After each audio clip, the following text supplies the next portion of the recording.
Now, this day, 6 months ago, Vladimir Putin's Russian army launched their invasion of Ukraine. And to mark today, we are joined now by Kira Rudyk, Ukrainian MP. Good morning to you, Kira. Thank you for speaking to us. An anniversary, I have no doubt you're sorry to see that the war has continued for 6 months so far. In terms of the Ukrainian perspective, where do you see things as at the moment? Good morning. Thank you so much for having me. Well, we are not sad today. We are actually extremely happy that we made it up till this date, because the whole world did not believe that we wouldn't fail like on the first week of war. And this is why today's celebration is rather saying, watch us, we are still here, we are fighting, and we are pushing our enemies back.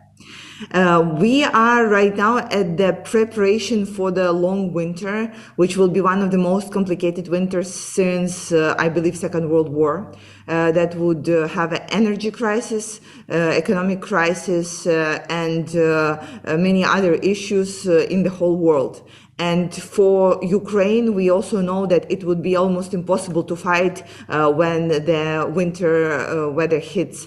This is why we're using these 2 months right now to push Russians back as far as possible and get into the winter months in the position that would be better for us. I spent this night under the stairs in my home because there were air raid sirens in all Ukrainian regions, because Russian rockets and Russian bombardings is still attacking our peaceful cities. And this is the sad piece, that 6 months at war, we are still unable to protect ourselves from the skies. We are still not able to say, okay, these regions are safe. We do not have the weapons to do that. We don't have the missiles to do that. This is something that we need to get from our allies, and this is what we are asking and keep asking for. An ability to protect our skies and the homes of people that live there.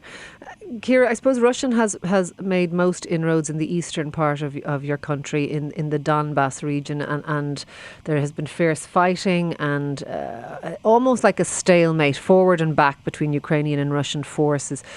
Is there any a sense in Ukraine? I know I've heard other analysts from outside Ukraine saying at some point a compromise may have to be reached whereby territorial lines are redrawn and the Donbass does become Russian, and maybe that will end the war. Is there any appetite for compromise in eastern Ukraine for Ukrainians, or is there still absolute conviction that you want to drive the Russian invading forces completely outside the current, I suppose, boundaries of your country?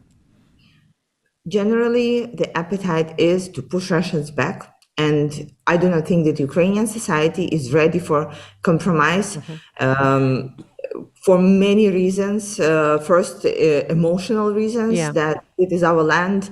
Then practical reasons, because we have already lost so many people protecting these territories that would be absolutely unfair to give them up. But it's also like a general logical issue. If the international community, if the world agrees with the point that one country can invade another sovereign country, take the weapons, take the territories, and just like then redraw the borders, like what kind of the world are we living in? And for Ukraine, it's especially painful because in 1994, we gave up on nuclear weapons for the peace in the whole world. And Russia, United Kingdom, and United States were the guarantors of our sovereignty since that time. So look how that turned. So I think with all of that and with the advances that Ukrainian army is making at the south of the country, we will not be ready. So you feel that previous compromises by Ukraine were used against you because you no longer had nuclear weapons? Is that what you're saying? Absolutely. Okay. And especially we have been at 8 years of war with Russia, and we do know that these compromises will lead you nowhere, because there is nobody who would push Russia to keep their word. And this is why they would be using, as they call it, salami technique, when they are taking territories piece by piece, step by step. Yeah, and I do see that. I absolutely do. Can I ask you, how is life 6 months into the war? How is life currently for ordinary Ukrainians in Ukraine? Well, today in the morning we woke up, and again, the first thing was, oh, thank God we are alive.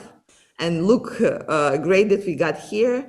The bad thing is that we woke up under the stairs in the shelters somewhere where we were hiding from the air raid sirens that were on the whole night. The life is still dedicated to the victory. You cannot actually plan forward. You cannot be thinking about how you will build your life. You cannot think about your career. You cannot think about any political It's the step. war. Is there any normality? Is there any semblance of normality? Yes, there is always. You know, when we were thinking about Second World War, we thought that for 4 years, for 6 years, people in the whole Europe were only fighting to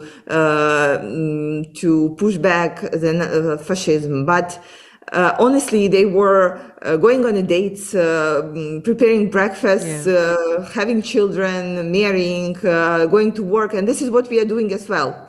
So it's a sense of that it all needs to be dedicated to winning the war and returning to the normality as we used to know.